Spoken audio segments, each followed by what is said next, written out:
Stops in 5, 4, 3, 2, 1, go. Assalamualaikum warahmatullahi wabarakatuh. Halo semuanya, selamat siang. Semangat belajar. Kami dari kelompok 6 mata kuliah Ushul Al-Tarbiyah. Di sini kami akan memaparkan tentang institusi pendidikan Islam. Saya sendiri Elis Nurjana dan dua teman saya Amalia Khoiriyah dan Windis Tianingsih. Semoga video ini membantu teman-teman semuanya dalam memahami materi diskusi minggu ini. Materi yang pertama akan disampaikan oleh Amal, yaitu tentang apa sih institusi pendidikan Islam itu. Yang kedua akan disampaikan oleh saya sendiri tentang jenis-jenis apa aja sih jenisnya gitu institusi pendidikan Islam itu. Kemudian yang ketiga akan disampaikan oleh Windis Nianingsih tentang fungsinya si institusi pendidikan Islam itu sendiri. Langsung saja kita ke materi yang pertama yang akan disampaikan oleh saudari Amal. Assalamualaikum warahmatullahi wabarakatuh. Saya Amalia Khoiriyah. Di sini saya akan membahas tentang poin A, yaitu pengertian dari institusi pendidikan Islam. Baik, dalam KBBI, institusi yaitu lembaga atau sesuatu yang dilembagakan oleh undang-undang, adat atau kebiasaan, seperti perkumpulan, paguyuban, organisasi sosial, dan kebiasaan berhalal bihalal pada hari Lebaran.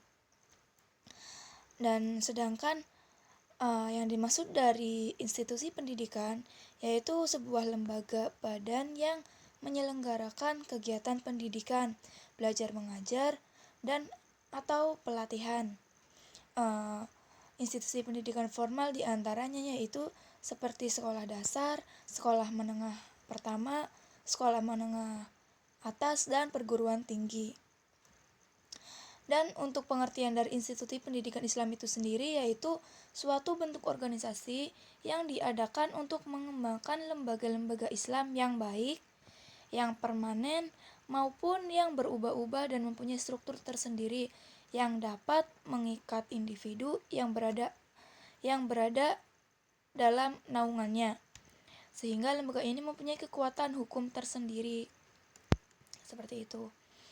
Dan berdasarkan pengertian dari institusi pendidikan Islam itu sendiri, dapat dipahami bahwa institusi pendidikan Islam adalah tempat atau organisasi yang menyelenggarakan pendidikan Islam yang mempunyai struktur yang jelas dan bertanggung jawab atas terlaksananya pendidikan Islam.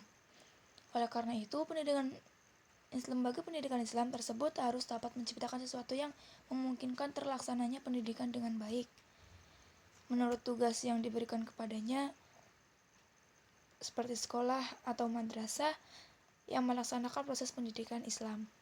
Seperti itu.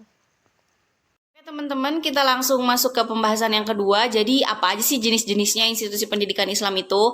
Di abad 21 ini kita tahu, yang kita ketahui yaitu ada 3 jenis ya teman-teman. Yang pertama ada yang pertama ada pesantren, yang kedua ada madrasah, dan yang ketiga itu ada sekolah.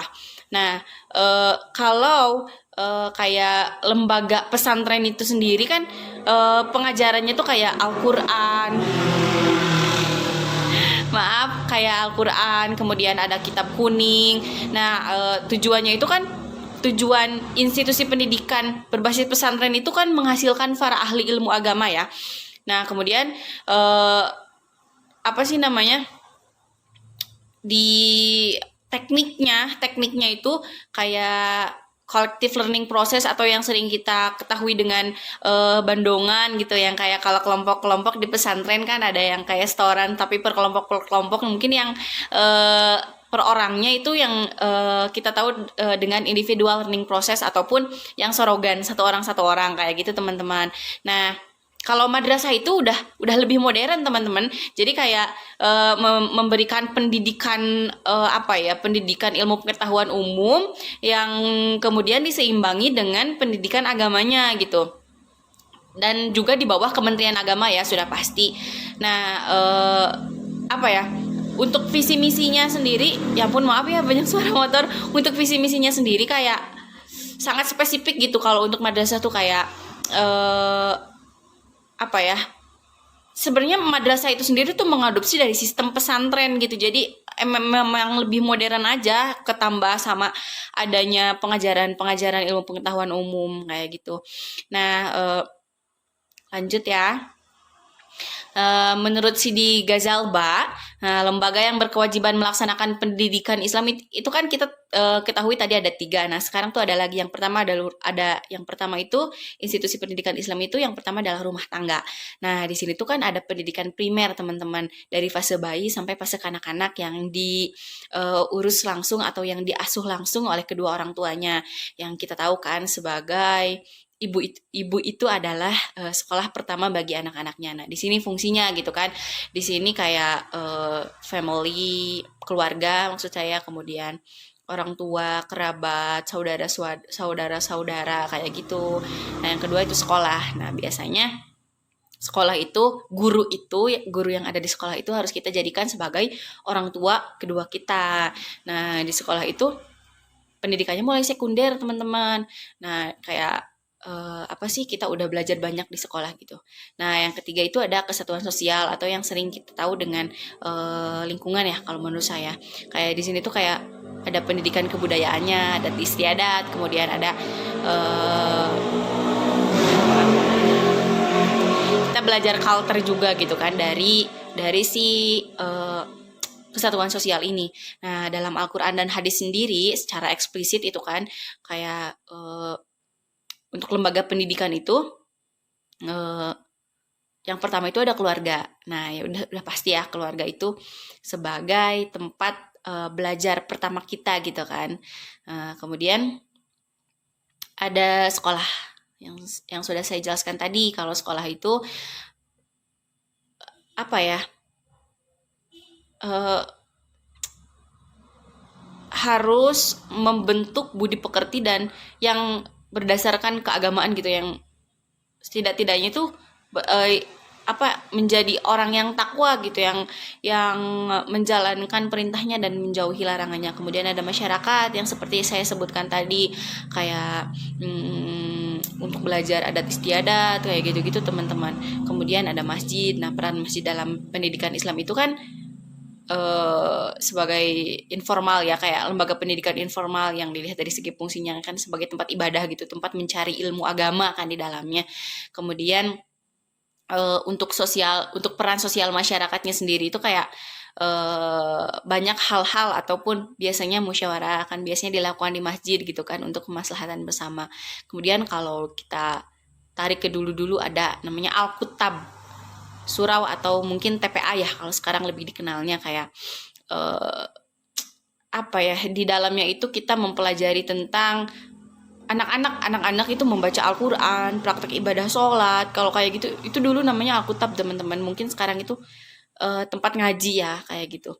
Itu buat anak-anak biasanya kayak belajar huruf hijaiyah dan segala macam. Kemudian yang keenam ada Al-Zawiyah. Nah, Al-Zawiyah ini tuh sering diartikan sebagai itikaf di masjid ya teman-teman.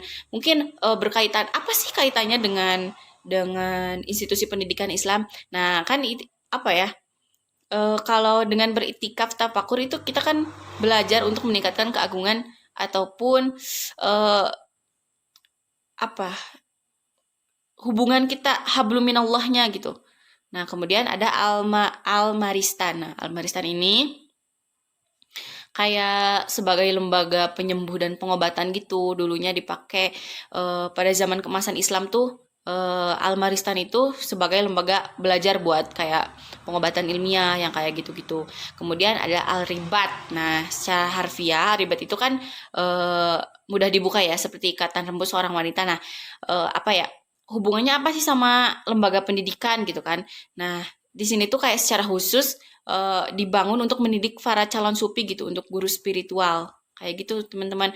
Kemudian Al-Qusur. Nah, Al-Qusur itu biasanya dipakai untuk berlangsungnya kegiatan pendidikan gitu bagi para putra khalifah, biasanya dipakainya. Nah, mata pelajaran yang diberikan itu biasanya ilmu pengetahuan, peradaban, bahasa, sastra, keterampilan pidato, dan lain hal sebagainya. Kemudian ada Huwanet Al-Warakin. Nah, di sini tuh kayak toko buku gitu. toko buku kan tempat belajar ya. Di sini juga bisa disebut sebagai lembaga pendidikan. Kemudian Al-Salunat Al-Adabiyah atau Sanggar Sastra. Nah, biasanya ini tuh apa sih, lembaga pendidikan ini tuh ada pas pemerintahan Bani Umayyah. Nah, di sini tuh kayak dipakai buat tempat belajar gitu. Kemudian ada Al-Ba'diyah. Nah, Al-Ba'diyah itu biasanya tempat pengajaran bahasa. Dulu tuh bahasa Arab gitu kan. Eh, Kayak gitu. Kemudian yang terakhir ada Al-Maktabat. Nah, Al-Maktabat itu kayak gedung-gedung sekolah gitu kan. Kayak ada perpustakaannya. Kemudian pokoknya di dalamnya itu berisi orang-orang yang haus akan ilmu. Terima kasih. Assalamualaikum warahmatullahi wabarakatuh. Nama saya Windy Stianingsih. Saya dari kelompok 6. Saya akan menjelaskan bagian C, yaitu tugas dan prinsip institusi pendidikan. Yang pertama yaitu ada tugas keluarga.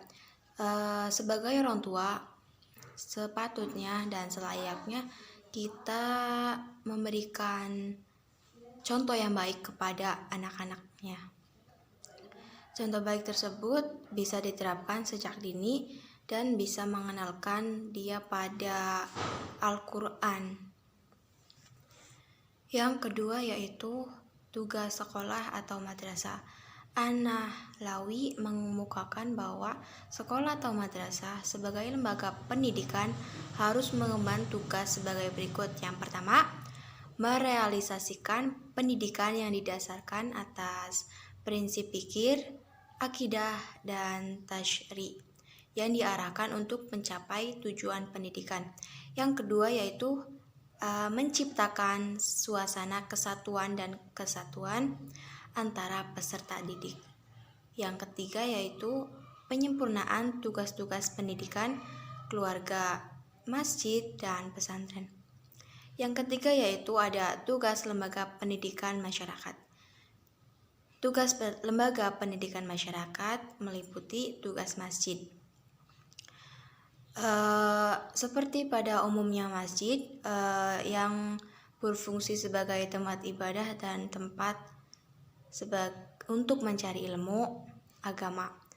Pada masa Rasulullah, masjid dijadikan tempat untuk sebagai pengajian supaya tidak buta huruf, pengajaran agama, dan pengajaran ilmu-ilmu lainnya. Selain itu, masjid pada zaman Rasulullah juga berfungsi sebagai tempat pangkalan perang dan tempat pembebasan orang-orang yang menyembah selain Allah.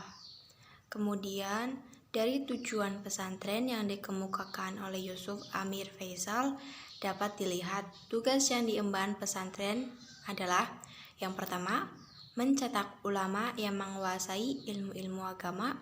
Yang kedua, mendidik muslim yang dapat melaksanakan syariat agama.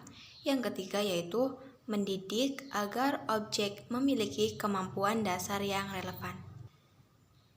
Prinsip-prinsip pembentukan lembaga pendidikan Islam itu adalah yang pertama yaitu prinsip pembebasan manusia dari ancaman kesesatan dan ancaman dari kemaksiatan.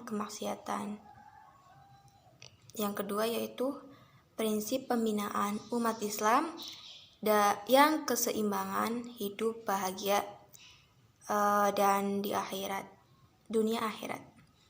Yang ketiga yaitu prinsip amar ma'ruf nahi mungkar. Apa yang dimaksud amar ma'ruf nahi mungkar? Amar ma'ruf nahi mungkar yaitu kita melakukan perintah Allah dan menjauhi larangan-larangan Allah. Ya, contohnya seperti kayak kita melaksanakan sholat, puasa wajib, kemudian zakat, haji bila yang mampu, kemudian mabok-mabokan, berjudi, berzina, atau mencuri, atau kegiatan yang dapat merugikan diri sendiri atau orang lain dan menyebabkan dosa. itu harus dijauhi karena itu termasuk dalam larangan Allah. Yang keempat yaitu prinsip pengembangan daya pikir, nalar, dan rasa. Kemudian kesimpulan dari isi makalah tersebut yaitu, jadi institusi pendidikan adalah tempat, wadah, atau organisasi yang menyelenggarakan pendidikan Islam yang mempunyai instruktur yang jelas dan bertanggung jawab atas terlaksanaannya pendidikan Islam. Kemudian jenis-jenis institusi pendidikan diantaranya yaitu adalah keluarga, sekolah, dan masyarakat. Oke, sekian dari kelompok kami, kurang lebihnya mohon maaf. Apabila ada kata-kata yang kurang berkenan di hati, mohon dimaafkan. Wassalamualaikum warahmatullahi wabarakatuh.